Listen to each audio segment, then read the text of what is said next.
नमस्कार, देख रहे हैं आप न्यूज सिटी और मैं हूं आपके साथ अंजलि मलिक। दोस्तों, खबर में आगे बढ़ने से पहले आपसे एक छोटी सी अपील है। न्यूज 80 पर सच्ची पत्रकारिता को बनाए रखने के लिए आप हमारे YouTube चैनल को ज्वाइन कर आर्थिक तौर पर मदद कर सकते हैं, सहयोग कर सकते हैं अपना। यकीन मानिए, आपका ये छोटा सा सहयोग हमारे लिए हिम्मत बढ़ाने का काम करेगा। बहरहाल, अब नजर डाल लेते हैं देश प्रदेश की सियासत से जुड़े हॉट टॉपिक पर।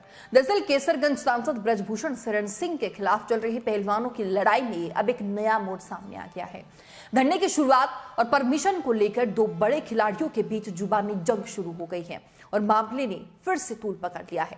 अब ब्रजभूषण शरण सिंह को छोड़ पहलवान आपस में ही भिड़ गए हैं। साक्षी मलिक वर्सेस बबीता फोगाट हो रहा है। दरअसल पिछले दिनों पहलवान साक्षी मलिक और उनके पति सत्यव्रत कादिया ने एक वीडियो शेयर कर बीजेपी नेता बबीता फोगाट और तीरथ राणा को लेकर एक बड़ा दावा ठोक दिया था। इनकी तरफ से दोनों बीजेपी नेताओं पर पहलवानों को धरने के लिए मोटिवेट करने और धरने के लिए परमिशन दिलाने के आरोप लगाए गए थे। लेकिन अब साक्षी मलिक पर बीजेपी नेत्री बबीता फोगाट ऐसी बरसी है कि भैया बस पूछिए ही मत। शायद किसी ने सोचा भी नहीं होगा कि इस तरीके से साक्षी मलिक को वो चालाक बताते हुए नजर आएंगी और इस तरीके से आरोप उन पर मरते हुए नजर आ जाएंगी। बबीता फोगाट किस तरीके से बरसी है साक्षी मलिक पर, वो जरा आप एक बार खुद ही सुनिए। आरोप मुझ पे लगाए हैं तो मैं कहना चाहूंगी, एक कहावत है कि आंखों देखा और कानों सुने पे विश्वास नहीं करना चाहिए। और ये कहावत जो है साक्षी बहन की बातों पे चरितार्थ होता है। और आपने देखा होगा कि जो परमिशन लेटर साक्षी बहन दिखा रही है उसके ऊपर कहीं भी मेरे हस्ताक्षर नहीं है और कहीं भी ऐसा कोई प्रत्यक्ष प्रमाण नहीं है। और साक्षी बहन, अगर आपको राजनीति करनी है तो आप खुलकर आइए, किसी की भावनाओं के और संवेदनाओं के साथ खिलवाड़ मत कीजिए। जैसे बहन अपनी वीडियो में कह रही है कि हमारे ऊपर राजनीतिक आरोप लग रहे हैं और दीपेंद्र हुड्डा का नाम लेकर हम पे आरोप लगाए जा रहे हैं, तो आज तक साक्षी बहन न तो किसी कांग्रेस पार्टी के किसी प्रवक्ता ने उसके ऊपर बयान दिया है और न ही कांग्रेस पार्टी के किसी नेता ने अपने बचाव में बयान दिया है।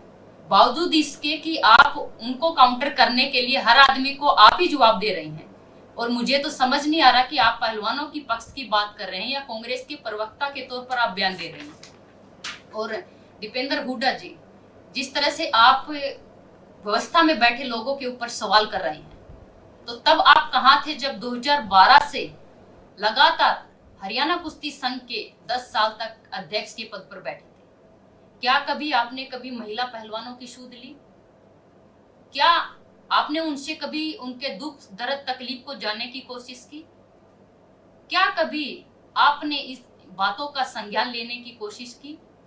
लेकिन साक्षी बहन जो है इस धरने को जो लीड कर रही थी, वह कांग्रेस की कठपुतली की तरह काम कर रही थी।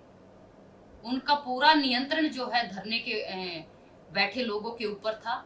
और एक मुहावरा और एक कहानी मुझे याद आ रहा है कि जैसे आपने सुना होगा कि जब कोई मिठाई जमीन पे गिर जाती है तो आपने देखा होगा कि बहुत सारे कीड़े मकोड़े जो है अपने बिलों से निकल आते हैं। और वही हुआ, सबने देखा और सभी ने पहलवानों के कंधे पर बंदूक रखकर अपनी अपनी बंदूकें चलानी शुरू कर दी।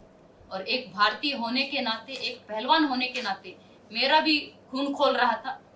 लेकिन साक्षी वीडियो में ये जितनी बचकानी बातें कर रही थी, कितना भोला बनने की कोशिश कर रही थी, और अब सारा बोझ जो है वो औरों के कंधों पर डालकर खुद पाक साफ होना चाहते हैं। कितना शातिर दिमाग है साक्षी बहन आपका।